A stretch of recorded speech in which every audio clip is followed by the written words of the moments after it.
টা হচ্ছে আমাদের প্র্যাকটিস অফ মেডিসিন। তা আমরা বলেছিলাম যে প্র্যাকটিস অফ মেডিসিনে আমরা সেই সমস্ত রোগ নিয়ে আলোচনা করব যে রোগগুলো হচ্ছে বর্তমান যুগে প্রযোজ্য। যেহেতু আমরা ওই হাজার হাজার রোগ নিয়ে আলোচনা করতে পারবো না, কারণ আমাদের সময়টা খুব লিমিটেড সময়। তা আমরা এর আগে আলোচনা করেছি যেটা ব্যাপক মহামারী আকারে দেখা যাচ্ছে, সেটা ছিল করোনা ভাইরাস। করোনা ভাইরাস নিয়ে আমাদের 5-6টা ক্লাস হয়েছিল। করোনা ভাইরাসটা কি, কোথা থেকে হলো, কি কেন ওর নামকরণটা করোনা ভাইরাস হলো, এবং তার হোমিওপ্যাথি কোনো চিকিৎসা আছে কিনা, থাকলে কি কি ওষুধ আমরা ব্যবহার করতে পারি, সেটা নিয়ে আলোচনা ছিল। যদি এই ব্যাপারে কেউ ইন্টারেস্টেড থাকেন তাহলে আমাদের পুরনো ভিডিওগুলো একটু দেখে নেবেন।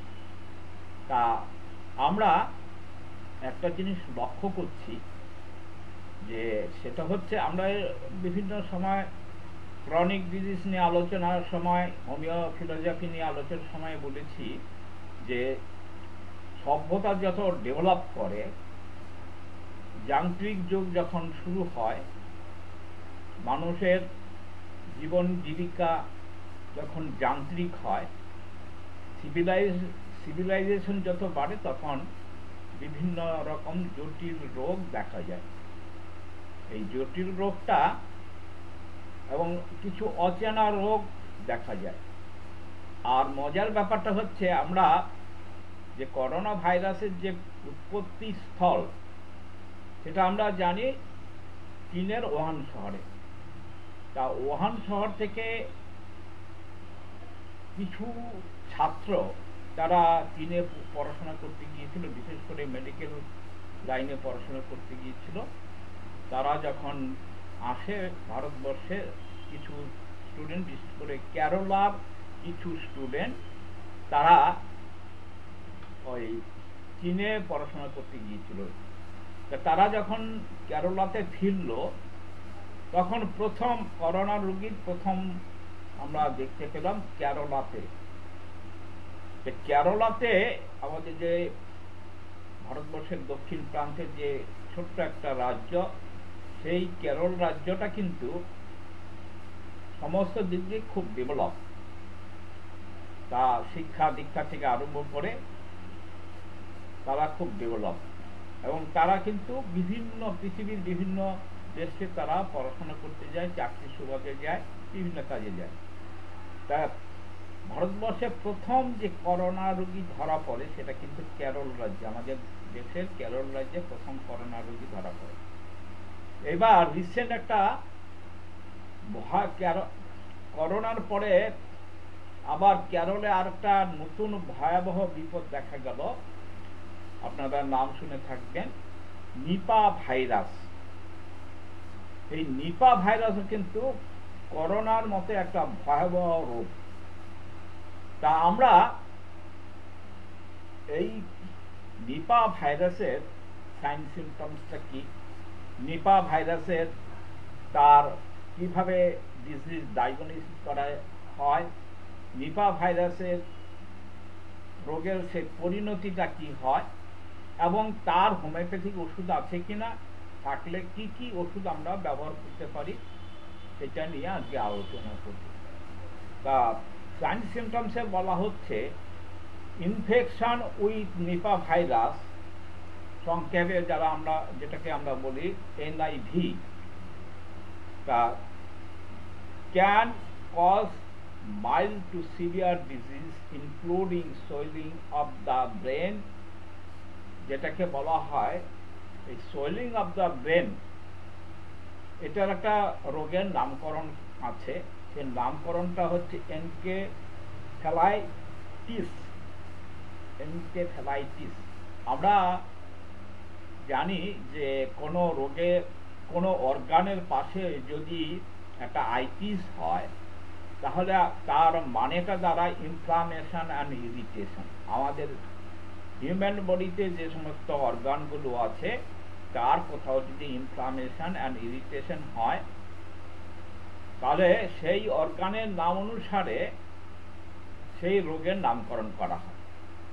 তা এনকেফেলাস কথাটা মানে হচ্ছে ব্রেন। তা ব্রেনের যদি ইরিটেশন অ্যান্ড ইনফ্লামেশন হয় তাকে বলা হয় এনকেফেলাইটিস। তাহলে আর পটেনশিয়ালি ডেথ, এই যে এনকেফেলাইটিস বা নিপা ভাইরাসের জন্য যে এনকেফেলাইটিস হলো, সেটা কি হচ্ছে, কিভাবে হয়, সেটা মাইল্ড টু সিভিয়ার হতে পারে। মাইল্ড, মৃদু থেকে ভয়ঙ্কর রকম হতে পারে, মাইল্ড টু সিভিয়ার। আর সেই সঙ্গে কি থাকে, সেই সঙ্গে থাকে including swelling of the brain. আমাদের যে মস্তিষ্ক আছে সেই মস্তিষ্কের মধ্যে একটা সোয়েলিং হয়। তা সোয়েলিং হলে সেখানে স্বাভাবিকভাবে কি রেজাল্টটা আসতে পারে, রেজাল্টটা আসতে পারে সেখানে যে ব্রেন, আমরা জানি যে হিউম্যান বডি, মানুষ মারা যায় 3টে অর্গানের ফেলের জন্য। 3টে অর্গান কি, একটা হচ্ছে ব্রেন, একটা হচ্ছে হার্ট, আর একটা হচ্ছে লাংস। এই 3টে ভাইটাল অর্গান যদি তার ফাংশন বন্ধ করে দেয় তাহলে সে মারা যায়। তাহলে কি হচ্ছে, সেখানে দেখা যাচ্ছে ব্রেনের সোয়েলিং হচ্ছে অ্যান্ড পটেনশিয়ালি ডেথ। পরিণতিতে কি হয়, পরিণতিতে তার মৃত্যু হয়। তাহলে ব্রেন যদি ফেল করে তাহলে সে তার মৃত্যু হবে, মৃত্যু অনিবার্য। তাহলে ইনফেকশনটা হচ্ছে, নিপা ভাইরাসের ইনফেকশনটা হচ্ছে মূলত ব্রেনে ইনফেকশনটা হয় এবং cause mild to severe. Mild to severe, মৃদু থেকে ভয়ঙ্কর রকম হতে পারে। তাহলে আমরা করোনা ভাইরাসের ক্ষেত্রেও দেখেছিলাম যে তার ইনকিউবেশন পিরিয়ডটা হচ্ছে 14 দিন। ইনকিউবেশন পিরিয়ড কথাটা আপনারা যে নিশ্চয়ই জানেন, সেটা হচ্ছে একটা রোগ সৃষ্টি হওয়ার পরে দেহের মধ্যে সুপ্ত অবস্থা থাকে, তার কিছুদিন পরে বিভিন্ন রোগের বিভিন্ন রকম সময়ে তার ইনকিউবেশন পিরিয়ডটা বিভিন্ন রকম থাকে। তা করোনা ভাইরাসের ইনকিউবেশন পিরিয়ডটা হচ্ছে 14 দিন, 2 সপ্তাহ। আর আমরা অনেকটা সিমিলারিটি রয়েছে করোনা ভাইরাসের সঙ্গে নিপা ভাইরাসে। তার ইনকিউবেশন পিরিয়ডটা হচ্ছে 4 থেকে 14 দিন। 4 থেকে 14 দিন সে আত্মপ্রকাশ করে। হ্যাঁ, এবং following exposure to the virus, the illness initially present as 3 to 14 days। 3 থেকে 14 দিন পর্যন্ত থাকে অফ। সে সঙ্গে কি থাকে, ফিভার অ্যান্ড হেডেক। ফিভার থাকে, জ্বর থাকে, জ্বরটা মাইল্ড হতে পারে, জ্বরটা সিভিয়ারও হতে পারে, আর হেডেক থাকে। তা হেডেকটা থাকে কেন, হেডেকটা থাকে হচ্ছে যে ব্রেনের মধ্যে সোয়েলিং হয়েছে, ইরিটেশন অ্যান্ড ইনফ্লামেশন হয়েছে, সেই জন্য হেডেকটা থাকে। and often induce signs of the respiratory illness। আর সেই সঙ্গে কিন্তু তার রেসপিরেটরি যে সিস্টেম, অর্থাৎ আমাদের যে শ্বাস প্রশ্বাস নেওয়ার যে সিস্টেমটা, সেই সিস্টেমটা কিন্তু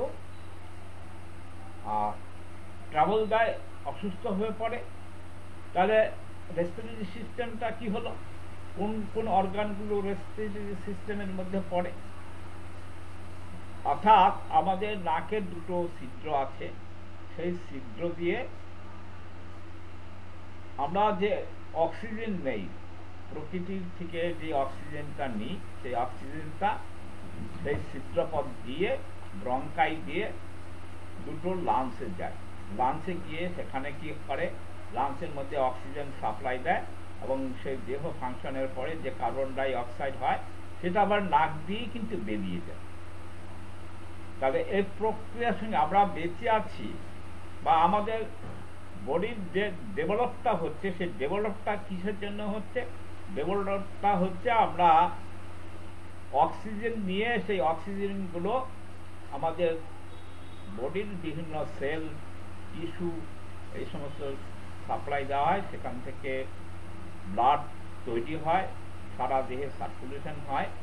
এবং অক্সিজেন ছাড়া যেমন কোনো কিছু বাঁচে না, তেমনি আমাদের যে লিভিং অর্গানিজম অর্থাৎ যে লিভিং সেলগুলো, সেই সেলগুলোর ডেভেলপটা ডিউ টু অক্সিজেনের জন্য হয়। তাহলে সেখানে কিন্তু তার রেসপিরেটরি সিস্টেমের একটা ট্রাবল আছে, রেসপিরেটরি সিস্টেমের মধ্যে তার একটা কষ্ট আছে। তাহলে আমরা বলেছি রেসপিরেটরি সিস্টেমে কি কি অর্গান আছে? রেসপিরেটরি সিস্টেমে যেটা আছে, ব্রঙ্কাই আছে, নাকের ছিদ্র আছে, সেখান থেকে সেটা ব্রঙ্কাই দিয়ে বিভিন্ন লাংসের বিভিন্ন জায়গায় অক্সিজেন সাপ্লাই দেয়। তাহলে রেসপিরেটরি সিস্টেমের যখন অসুবিধা হয়, তাহলে তার গলায় ইলনেস, গলার মধ্যে একটা কষ্ট থাকতে পারে, শ্বাসকষ্ট হতে পারে, যেহেতু লাংস এফেক্ট হয়, তা সেই জন্য এই সমস্ত অর্গানগুলো আক্রান্ত হয়। হ্যাঁ, আর শ্বাস সেই যেমন তার কাশি হতে পারে, তার গলায় আমরা সোরনেস বলি, সোরনেসটা হচ্ছে মনে হয় গলার মধ্যে ঘা আছে, soreness, and difficult to breathe, তার শ্বাস নিতে কষ্ট হয়। A phase of brain swelling may follow when symptoms can include drowsiness, অর্থাৎ এই যে মানে নিপা ভাইরাসের যে এফেক্টের ফলে কি হয়, তার ব্রেন আক্রান্ত হয়। ব্রেন আক্রান্ত হলে তখন তার একটা ড্রাউজিনেস আসে। ড্রাউজিনেস মানে ঘুম ঘুম ভাব, ডিসঅরিয়েন্টেশন, তার মানসিক একটা বিকৃতি, ভয়ঙ্কর রকম একটা মানসিক বিকৃতি হয়। সে কোনো মনে রাখতে পারে না, কোনো ব্রেনের কোনো কাজ করতে পারে না। may follow where symptoms can include drowsiness and disorientation and mental confusion, মানসিক বিভ্রাট তৈরি হয়, which can rapidly progress to coma within 24 to 48 hours. এর পরিণতিতে যেটা হয়, সেই পরিণতিতে সেটা প্রোগ্রেস করে। কিভাবে প্রোগ্রেস করে? সেটা কোমাতে পরিণত হয়। আমরা অনেক সময় হসপিটালে কোনো রুগী থাকলে, আমরা যখন রুগীর মরণ অবস্থা থাকে, আনকনসাস অবস্থা থাকে, তখন ডাক্তারবাবুরা কি বলে? আপনার রুগী কোমাতে চলে গেছে। অর্থাৎ তখনও সে মারা যায়নি, অচৈতন্য অবস্থায় আছে, আনকনসাস অবস্থায় আছে। হ্যাঁ, তার কোন রকম মানে লিভিং এর সাইন আস্তে আস্তে বিলুপ হওয়ার পথে। এই সময়টা আসে 24 ঘন্টা থেকে 48 ঘন্টার মধ্যে। 24 ঘন্টা থেকে 48 ঘন্টার মধ্যে এই অবস্থাটা আসে। তাহলে আমরা এই নিপা ভাইরাস আমরা তাহলে বুঝতে পারলাম যে নিপা ভাইরাসের ফলে তার মূলত ব্রেনটা এফেক্ট হয়, ব্রেনতে সোয়েলিং হয়, ইরিটেশন হয়। তার ফলে যেটা হয় সেটা হচ্ছে ড্রাউজিনেস আছে, এবং সে ডিসঅরিয়েন্টেশন, তার মেন্টাল ডিসঅরিয়েন্টেশন হয়। আর কি? মেন্টাল কনফিউশন হয়, মেন্টাল কনফিউশন। আর তার পরিণামে যেটা হয়, র্যাপিডলি প্রোগ্রেস টু কোমা, কোমাতে চলে যায়। তাহলে আর কি কি লক্ষণ? আমরা নিপা ভাইরাস, যদিও আমাদের ওয়েস্ট বেঙ্গলে এখনো তার প্রাদুর্ভাব ঘটেনি, সুতরাং আমাদের এই সাইন সিমটমসগুলো বুঝতে হবে। বুঝে, আর যেহেতু অনেক কিছু করোনার সঙ্গে সাদৃশ্য আছে, সেই জন্য আমাদের করোনার সঙ্গে তার বিসাদৃশ্যতা অনুধাবন করতে হবে, করোনার সঙ্গে তার পার্থক্যটা বুঝতে হবে। তাহলে symptoms May initially include several of the following. এই কতগুলো আমরা লক্ষণ বলছি, সেই লক্ষণগুলোর কয়েকটা লক্ষণ তার মধ্যে দেখা যেতে পারে। এক নম্বর হচ্ছে ফিভার, জ্বর থাকবে, করোনাতে কিন্তু জ্বর আছে। হেডেক, করোনাতে কিন্তু হেডেক আছে। কাপ, কাশি, করোনাতে কিন্তু কাশি আছে। সোর থ্রোট, গলায় ব্যথা, এটাও কিন্তু করোনাতে আছে। ভমিটিং, তা আমরা এখনো পর্যন্ত করোনাতে ভমিটিংটা পাইনি। আর সিভিয়ার অবস্থা কি হবে? Severe symptoms may follow such as, severe symptoms গুলো কি? Disorientation, drowsiness or confusion,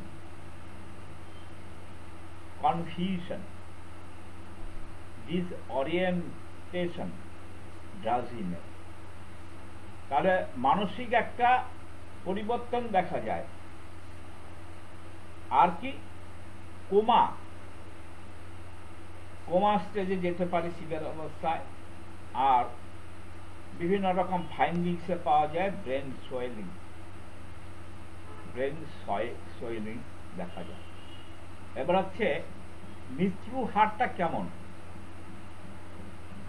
Nipa ভাইরাসের মৃত্যু হারটা হচ্ছে death May occur in 40 to 75%। যেটা আমরা ভয়াবহতা কেরল থেকে খবর পাই, সেটা হচ্ছে death May occur in 40 to 75%। 40 থেকে 75, শতকরা 75% যে সমস্ত আক্রান্ত হয় তার সেখানে দেখা যায় 40 থেকে 75% মানুষ মারা যাচ্ছে। আর লং টার্মে তার কিছু এফেক্ট আছে। লং টার্মের যে এফেক্টটা সেটা হচ্ছে side effect in survivors of Nipah, অর্থাৎ নিপা ভাইরাসগুলো বেঁচে থাকার জন্য যে বিষয়টা আছে সেটা হচ্ছে infection have been noted including persistence, convulsion and personally change. অর্থাৎ যেটা আমরা দেখতে পাই লং টার্মে যে জিনিসটা হয়, করোনা যেমন সেরে যাওয়ার পরে তার আর বিপদ খুব একটা দেখা যায় না, কিন্তু নিপা ভাইরাসের একটা সমস্যা আছে। নিপা ভাইরাসের ক্ষেত্রে লং টার্মে তার কিছু অসুবিধা দেখা যায়। সেটা হচ্ছে তার কনভালশন, খিচুড়ি, অ্যান্ড পার্সোনালিটি চেঞ্জ। তার যে ব্যক্তিত্ব, সেই ব্যক্তিত্বের পরিবর্তন ঘটছে। অর্থাৎ আমরা আগে যেটা দেখলাম, ইনিশিয়ালি যে সমস্যা, ইনিশিয়ালি যে বিষয়টা সেটা যেমন আছে, লং টার্মে তার সাইড এফেক্ট আছে। নিপা ভাইরাস হলো, সেরে গেল, লং টার্মে তার যে ভাইরাসগুলো বেঁচে থাকার মতো কিছু রসদ রয়ে গেছে। তার ফলে কি হচ্ছে, তার পরবর্তীকালে কিছু সিমটমস দেখা যেতে পারে। সেটা হচ্ছে কনভালশন অ্যান্ড পার্সোনালিটি চেঞ্জ। তার যে ব্যক্তিত্ব, সেই ব্যক্তিত্বের কিছু পরিবর্তন হয়ে গেছে। Infection that lead to symptoms and sometimes death much later after exposure। আরেকটা বিষয় হচ্ছে যে আমরা বললাম 40 to 75% লোক মারা যায়। এখানে লং টার্মও কিন্তু দেখা যায় তার রোগ হবার পরে sometimes death much later after exposure। এই আক্রান্ত হওয়ার পরে অনেক দিন পরে মানুষ মারা যেতে পারে। কোন সময়ের মধ্যে? সেটা হচ্ছে কেন মারা যায়? known as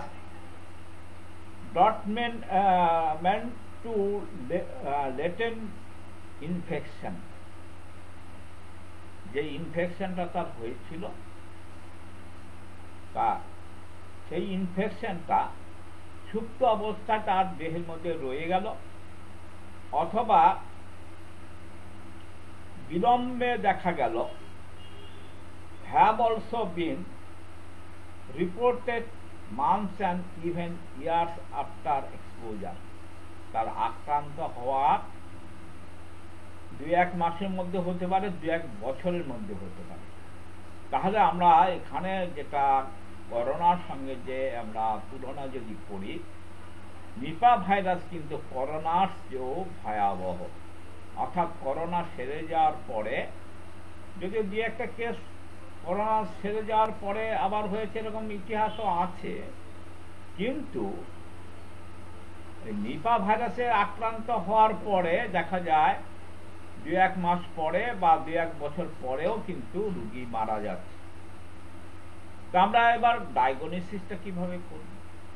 ডায়াগনোসিসটা করব যে Nipah virus infection can be diagnosed during illness or after recovery। আমরা যখন অসুস্থ হলো, নিপা ভাইরাস আক্রান্ত হয়ে যখন অসুস্থ হলো, তখনও আমরা কিছু পরীক্ষা করতে পারি, আবার রিকভারি হওয়ার পরেও পরীক্ষা করতে পারি।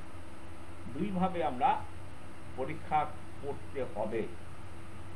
Different taste R available to the diagnosis.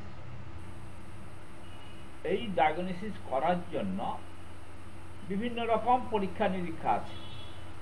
তবে তার মধ্যে Nipah virus infection during early stage of the illness, early স্টেজে প্রাথমিক অবস্থায় আমরা যে টেস্টগুলো করব সেটা ল্যাবরেটরিতে টেস্ট করব। Can be conducted using Real time. সেই টেস্টগুলোর নাম হচ্ছে, একটা হচ্ছে আরটি আর একটা হচ্ছে পিসিআর। যে টেস্টগুলো ব্লাড টেস্টে যেটা হচ্ছে, একটার নাম হচ্ছে আরটি আর একটার নাম হচ্ছে পিসিআর। আমরা জানি যে করোনা ভাইরাস পরীক্ষার ডায়াগনোসিস করার জন্য কিন্তু পিসিআর টেস্ট করা হয়। From throat and nasal swab. Corona ভাইরাসে সোয়েব টেস্ট করা হয় বা নোজাল টেস্ট করা হয়, সেখান থেকে নাকের থেকে সোয়েব নিয়ে সেইটা পরীক্ষা করা হয়, পিসিআর টেস্ট করা হয়। আর এখানে আরেকটা নতুন টেস্ট তাকে করতেই হবে, সেটা হচ্ছে সেরেব্রোস্পাইনাল ফ্লুইড। আমরা লাম্বার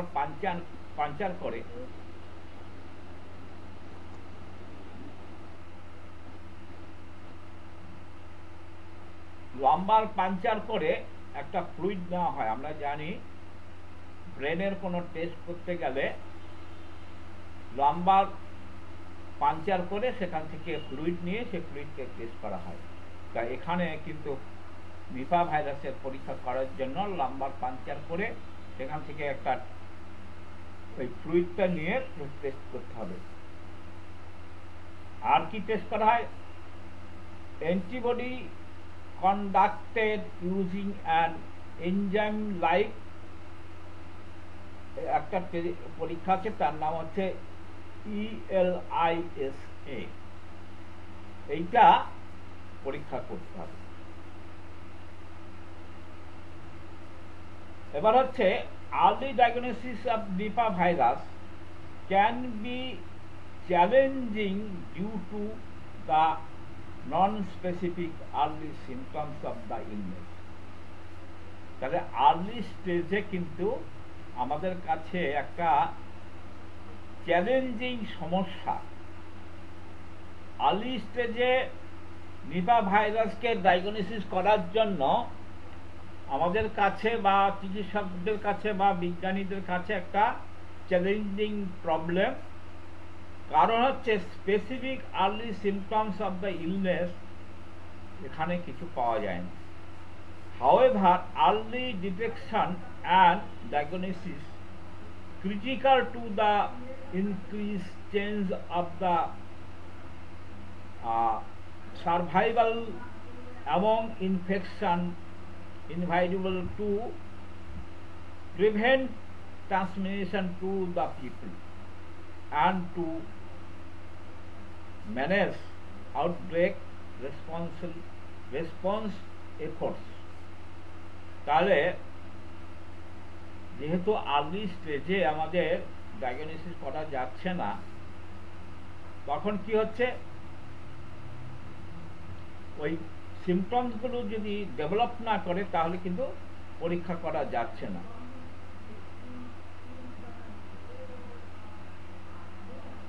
তাহলে এই যে নিপা ভাইরাস, এই নিপা ভাইরাসটা কোন কোন দেশের মধ্যে দেখা যায়? একটা হচ্ছে বাংলাদেশে দেখা যায়, ইন্ডিয়াতে দেখা যায়, particularly if they have a known exposure, অর্থাৎ তারা যেহেতু কন্টাক্টে আসছে, সেই কন্টাক্টে আসার ফলে তারা এটা হচ্ছে। এবার হচ্ছে আমরা এই নিপা ভাইরাসটাকে যাতে না হয় তাহলে কি করতে হবে, প্রিভেনশন হিসাবে আমরা কি কি করতে পারি? প্রিভেনশন হিসাবে যেটা আমরা করতে পারি সেটা হচ্ছে আমরা এই বর্তমানে যেগুলো করি, করোনা, সারা পৃথিবী জুড়ে করোনা রয়েছে, তা করোনাকে প্রিভেনশনের জন্য আমরা কি করি সেটা হচ্ছে, একটা হচ্ছে মাস্ক পরছি, দ্বিতীয় হচ্ছে কি সোশ্যাল ডিস্টেন্স মেনটেন করছি। আর নিপা ভাইরাসের ক্ষেত্রে এগুলো তো করতেই হবে।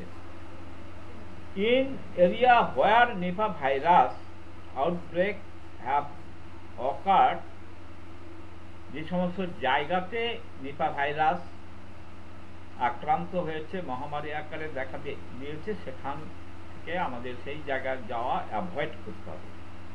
কোন কোন দেশে আছে? বাংলাদেশে আছে, মালয়েশিয়াতে আছে, ইন্ডিয়াতে আছে, সিঙ্গাপুরে আছে এবং শ্রীলঙ্কাতেও আছে। এই সমস্ত জায়গায় যতটা পারা যায় অ্যাভয়েড করতে হবে। Practice hand washing regularly with soap and water. আমরা করোনা ভাইরাসের ক্ষেত্রে যেটা বলছি, বারবার হাত ধুয়ে ফেলুন। আমরা বলেছি বারবার হাত ধুয়ে ফেলুন। এখন হ্যাঁ, তুমি কি এসছো? কটার সময় পৌঁছাবা?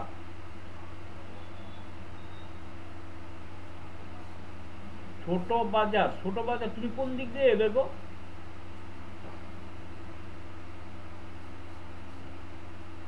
ছোট বাজার তো, ও আচ্ছা আচ্ছা, ঠিক আছে, এসে একটা ফোন করো।